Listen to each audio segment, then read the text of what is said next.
Hello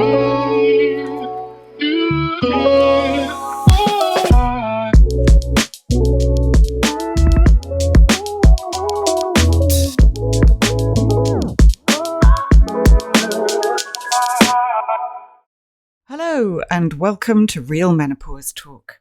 It's so good to have you here, and I want to thank each and every one of you for your continued support and feedback. And if you're new to the show, a very warm welcome.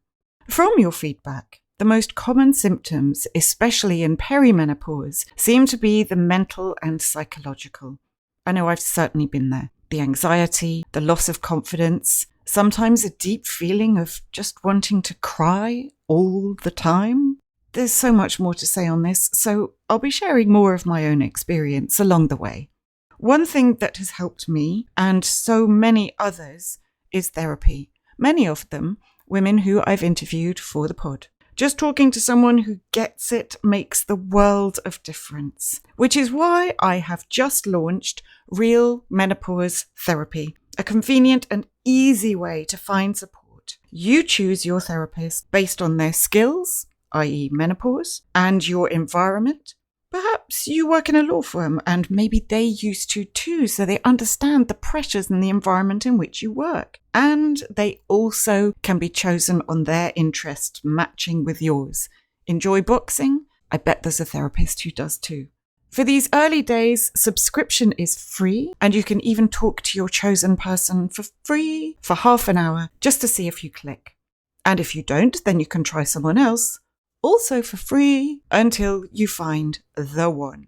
For now, the fastest access is bit.ly/RM therapy, bit.ly/R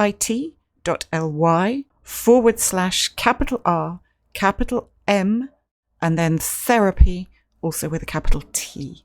I hope that's clear. I'll put the details in the show notes. Without further ado, I'd like to introduce my guest, Michelle Baines. Michelle came to me and asked to tell her story and share her experience of perimenopause because she was really suffering. And this is how and why Real Menopause Talk began in the first place.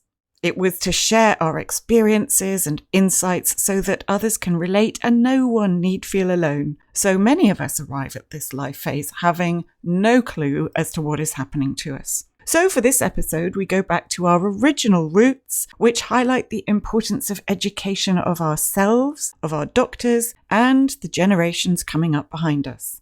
And if there is one message here, and I really enjoy this, it is be more brave. Hi, Michelle. How are you doing? Oh, I'm okay. Getting there, you know. Yeah. Well, I've just come off the back of a 3-day emotional meltdown of crying nonstop for 3 days. So I wasn't even sure I was going to be able to do this with you today, but I have been able to. So it's good that I can. Well, I really appreciate it. Thank you very much. So to begin with then, tell us a little bit about you. Okay, so I'm a mum, a single mum on my own, working drugs and alcohol and mental illness. Well, I used to until the menopause hit me. Yeah, I love traveling. Well, I used to love these, all things that I used to love doing, you know, food, language, culture, all of that sort of stuff. Very sort of outgoing and loved being around people. That was kind of my vibe, really. And how old are your kids? So I have 5. Oh my goodness. I know. 27, 25, 16, 10 and 8. And I have a grandson as well who is 2. Oh, amazing. And that sounds incredibly busy, although I'm hoping the 27 and 25-year-olds and even the 16-year-old can look after themselves a little bit. Yes, a little bit. Yeah. You've obviously had an amazing job, and working in drugs and mental health, that's a big deal and clearly required you to be quite a brilliant people person. Where are you now in terms of perimenopause or menopause? And go as far back as you wish to bring us to where you are now and how it's all developed for you. Okay, so if you ask my children, they would say that this started back in January last year, January 22. That's when my children would say to you that they'd started noticing a change in me. Me, maybe not quite so much. I was waking up in the night, with palpitations and anxiety, but I just put it down to like work and stress with the kids and all the rest of it. I didn't really think anything of it. I've suffered before, with anxiety issues and that, and I just thought it was just something similar to that. Anyway, I just sort of plodded on, and we went away at the end of March on holiday. And my usual cycle is that I will work really hard. We go away on holiday, come back, and I'm feeling fantastic. Well, we went away at the end of March, beginning of April, and then I wasn't quite right still. I was very anxious and just not feeling how I normally should feel. And I don't know. I thought maybe it was because it was a new place that we went to and I didn't like the location. And I just thought, it's a crappy holiday. I didn't like the location. I didn't really think anything more of it. And then when I got back, started getting other sorts of symptoms. The anxiety and the depression was getting worse, the sleeplessness, and I was getting headaches as well, like really bad headaches and extreme, like sinus problems and stuff, like extreme hay fever is the best way to describe it, and a few stomach issues. And still didn't have a clue what was happening to me. I just thought, do you know what? Maybe the hay fever's really bad this year and the hay fever's causing the headaches. Just trying to sort of justify it. Yeah. And just kind of trying to plod on. Aches and pains as well I was getting. Anyway, again, we usually go away every summer. So my summer holiday was booked. Got on the aeroplane, had a panic attack on the aeroplane, which is not like me at all. And we arrived for our summer holiday. And normally, even if I'm feeling a bit offish, within 3 or 4 days of being there, I feel like a brand new woman. And again, nothing. And this is somewhere that we go every single year as well. So it wasn't somewhere unfamiliar or that I didn't like. It was where I normally go. And also as well, when I was there, the allergy symptoms that I have, the hay fever, because it's an arid, dry place, normally I don't have any sort of allergy symptoms at all when I arrive. And they were just persistent throughout the whole holiday. And I was anxious about everything, in a place where I'm usually so calm. And the headaches were bad. And then I was getting sort of stomach issues still and all the rest of it. And I just still couldn't put my finger on what was going on. And then I got back and I went back to work. And in September, I went to work on a Friday morning, got there, and I couldn't go in. I just couldn't go in through the door at all. So I sat in my car and I was crying for 3 hours, just sat in the car park crying for 3 hours. And I just wanted to die. And that's the only way I can describe it as being. I just couldn't see a way out of this at all. And that was my last day at work. So how did that become your last day at work? First of all, I'm so sorry to hear this. It sounds horrendous. But tell us what happened next. How did that become your last day? So I just couldn't go in. Do you know what I mean? Like the depression, the anxiety, all the other symptoms. I thought I was dying of a brain tumor. The headaches were just, so bad. I can't even explain the pain that my body was going through. And then I started with stomach issues as well, where I couldn't eat anything. So now I have to take a medication for that as well. Really, really bad sort of stomach problems. And I just couldn't go in. And I rang my daughter and I said to my daughter, Shannon, I just want to die. I said, I don't know what's wrong with me.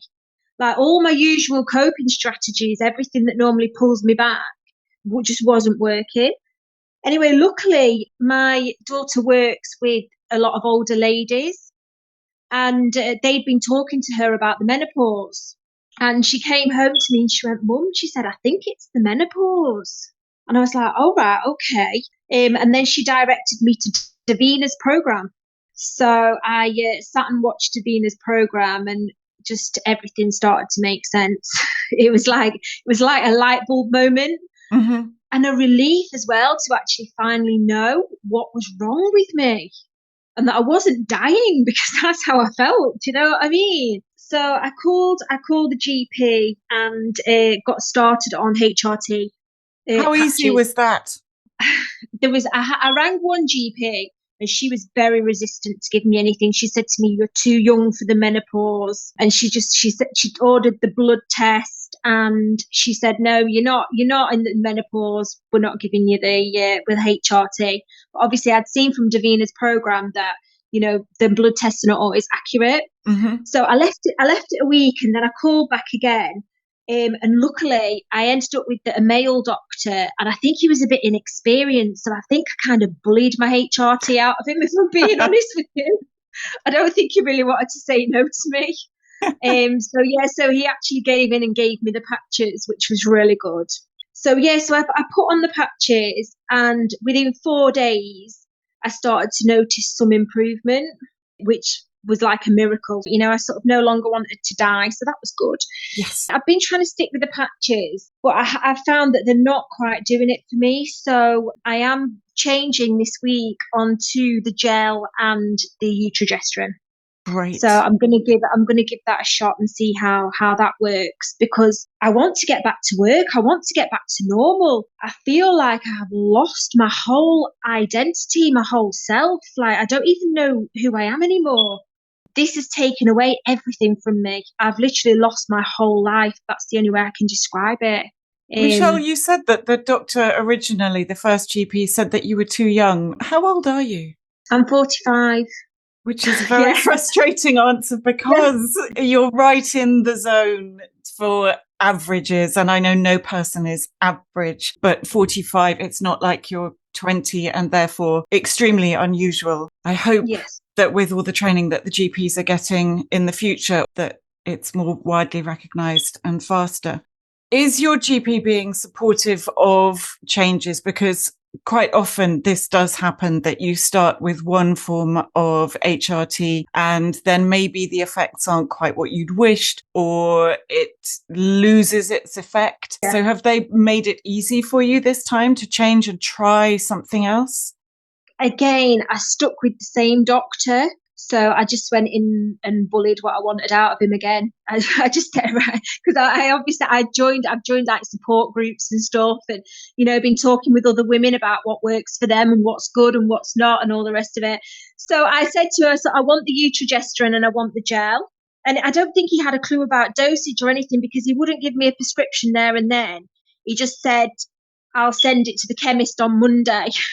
Do you know what I mean? So he obviously had to go away and sort of research what he was going to give me.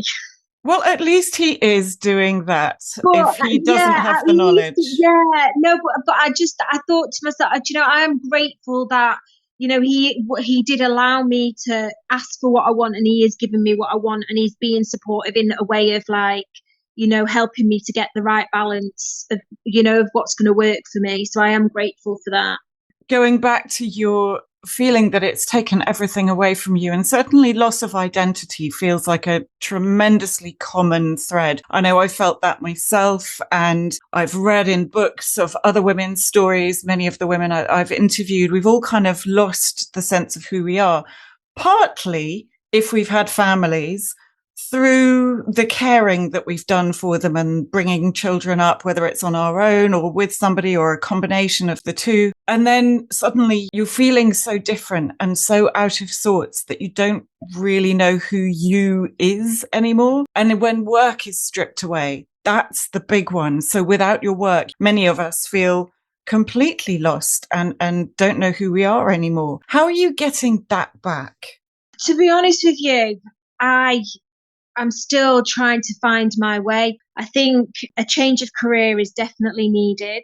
And I think I need to be more brave and do things that I wanted to do for years that I've not done. Once I get stable, that's what I want to focus on doing, is just change. I need to change my whole life needs to change now. I can't go back to killing myself with work and running around after everybody, doing everything all the time, because my body's not going to let me do that anymore. So I need to find a new balance, a new way to be, basically. I think that sounds exactly right.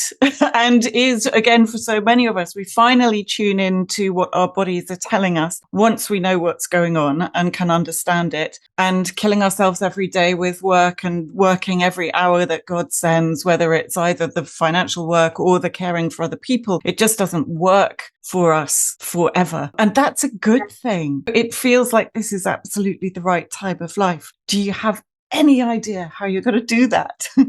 I've been looking at different options. I definitely would like to go into some sort of menopause support work, I think, helping women, because for me, I was so unknowledgeable. I thought that menopause was a few hot flushes and your period stopping.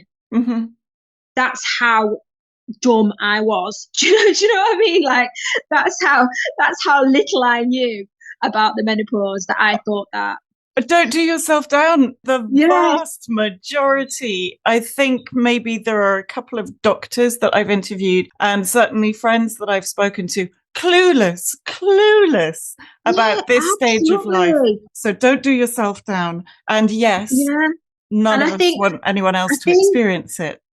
no, and I think, well, as education as well is very important for younger people. Yes. Um, because if I'm being really honest with you, if I knew that this was going to be my life, I would not have had children so later on in life either. Because dealing with the menopause and having young children, it just amplifies it even more. And I don't feel like I can be the parent right now that I need to be for those children. They're suffering as much as me in many aspects. So I think education really needs to be put out there, and, definitely. I agree. And do you know what? From an outsider's point of view, I know it feels very different on the inside, but from an outsider's point of view, it sounds like you're doing a great job as a mum. The fact that one of your daughters came to you and suggested that it was menopause, and now you're determined to pull yourself out of this, that is a great role model for your younger kids. And I bet they're proud of everything that you're doing at the moment. It just feels very different when you're in the eye of the storm. Yeah, I do feel that the suffering. I mean, the younger ones will come to, like if I'm having a bad day or I'm a bit angry or a bit emotional. Mum, I don't think that patch is working. Have you got your patch on? Do you know what I mean? Or at least they know about it. I think that's fantastic. That's a step in the right direction. So they'll have compassion towards their friends and maybe partners who are going through the same thing in the future. I think that's a very positive sign. What happened yesterday then, or for the last few days, that have made you so miserable? Do you know what? I don't know. And this is another thing that I get quite a lot of. Mm-hmm. It's just crying for no reason or feeling sorry for myself. I mean, I walked into the school playground yesterday to pick up the little one in tears. Couldn't stop crying. Oh, Michelle, I'm so sorry. But you know Yeah. what? It will pass. And the very fact that you are talking to your GP and changing and trying new versions of the HRT should help enormously. Have you made any other lifestyle changes, sort of diet or exercise or anything like that? So I've had to make, because of the stomach issues, I have to follow a very strict diet now. Mm-hmm. So I can't really eat very much, if I'm being honest with you. So gluten free, Mm-hmm. sugar free, try to be meat free as well. So basically, I'm just living off potatoes, vegetables, rice, and yeah, that's about it really. Do you eat fish or eggs or tofu or No, I do tempeh? have eggs, so I make Okay, omelets. I great. do make That's good. omelets. And I do eat some meat sometimes, but I just find that if I overdo it with the meat or the fish, Mm-hmm. that it just triggers the stomach, and the cheese as well is the same. So I just have to have small amounts of those things. I can't be eating them like a lot every day. Well, if you're able to pack in eggs, then do. They will sustain your sort of satiety, as it were. So they'll keep you fuller for longer. Because what do you say? Potatoes, rice, Vegetables, vegetables. potatoes, rice, yeah. Yeah, all good stuff. But something that will be key for balancing your hormones more evenly is the protein and the healthy fats. So the healthy fats will come from things like coconut, avocado, olive oil, olives, eggs Oh yeah, again. I do like my omelets with the olive oil as well. Yeah, I do that. Good. I've been I've been taking some supplements as well, because another thing that I'm suffering with is hair loss. That's another Right. symptom that I didn't mention before. So I've got a bald patch now at the front of my head, Oh my goodness. and my hair's falling out quite a lot. So I do take supplements. So I'm taking omega-3 oils. I'm taking collagen supplement as well, and the magnesium, vitamin D. Good. All good. Yeah, all the ones that should be helping me out.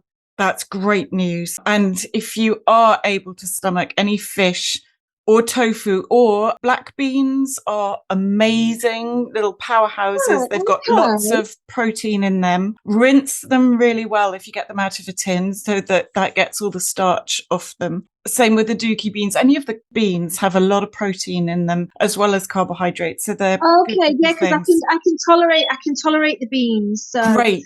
yeah, I need to get onto them then, don't I? Yeah, add them in so you've got a sort of more balanced plate in terms of the proteins and the fats. You're doing well on Yeah, the carbs. Again, everything's kind of essential for brain health, especially the fats. It just keeps everything working, and the brain is what produces hormones, and the hormones then send the signals to the body to do what it needs to do. So we need to look after our brains. Really, really yeah. important. But good for you for committing to changing your diet and helping your digestive system as well. What made you decide to share your experience with everybody?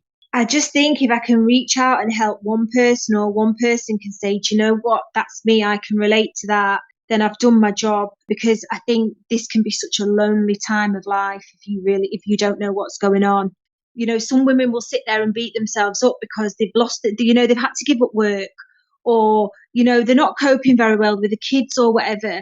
And I think we tend to internalize that and Mm-hmm. sort of blame ourselves. Whereas I think, the more that women speak out and share their stories, the more that we can realize, that this is what happens to us.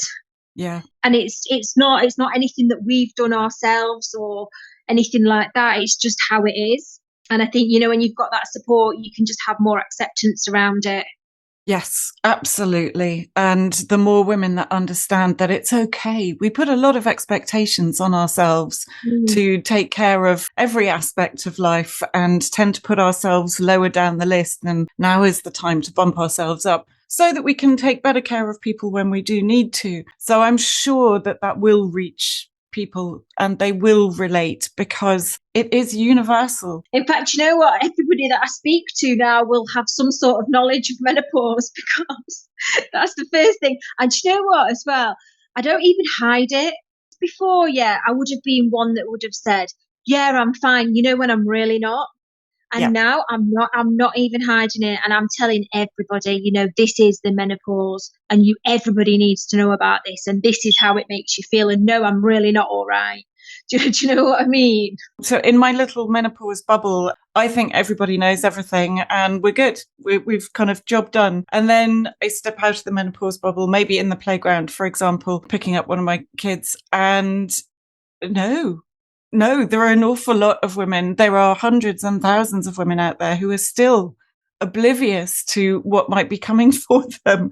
And it Yeah. doesn't have to be awful if you know what's happening and know how to take care of it. It's just if it takes you unawares, then and you don't know what's happening, it can be genuinely terrifying. Definitely. And I'm even talking to men about it as well. Just Brilliant. literally everybody, because men need to know as well. Like, men need educating on this because one day the wife or the girlfriend's going to be going through it, or the daughter. So I'm telling them about HR because they'll say, oh, I'll say, I'm not well, but I want HRT. Now, what's HRT? So we have a big conversation about that. Do you know what I mean? I'm just letting everybody know. And are they receptive? Yes, they are actually. I've actually been quite surprised at the amount of support that I've had from male friends, if I'm being honest with you, and the willingness to learn about the situation. Definitely. So That's it's terrific. been a positive experience. I feel that you need to be in the menopause land and sharing your experience and your knowledge with the world and spreading the word as well. So I very much hope for you that that is on the cards if that's what you wish. Definitely. If you had one message to Parliament having spoken to Carolyn Harris and the wonderful Diane Dansbrink, both amazing women, and some of the people who are working in Parliament and with Parliament towards changing policies, what would you say to them? I'd definitely say we need education. You know how they put in education in high schools about sex education and all that. They need to throw the menopause in there as well. It needs to be part of some sort of curricular education. That's what I think. Through colleges or any sort of learning establishment, please put it as part of the curriculum. And I know you have a way to go and you're making great progress. But if you can find a silver lining, I find often with crises or with challenges generally, and certainly perimenopause, there are life lessons or silver linings in there. Have you found any yet? I think the life lesson that I've learned is don't take anything for granted. Nothing is forever. Your life can change in a minute, and you need to just go for it and be more brave. Thank you so much, Michelle. I really appreciate your time and your energy and effort, particularly given that you've had a crappy few days. And I really hope you're through all of that. And good luck with next week with the gel and the estrogen. I hope that is a real success for you. Thank you very much. That's wonderful. Lovely. Take care, Michelle. Bye. Thank you. Bye. Bye. I, for one, will keep Be More Brave as a reminder to myself. And here is another reminder, as you've made it this far through the pod, and life is so full, Real Menopause Therapy is now available, and for a short time, subscription is free. No obligations, you've got enough of those. Your first half an hour conversation with a therapist, in fact, everyone until you find your chosen person, is free. For now, the fastest access is bit.ly, spelt bit.ly, /R, M, therapy with a capital T. So bit.ly /RM therapy. Sign up is super simple and you can just take it from there. Thank you for listening. I look forward to seeing you for the rest of season 5 in the next episode.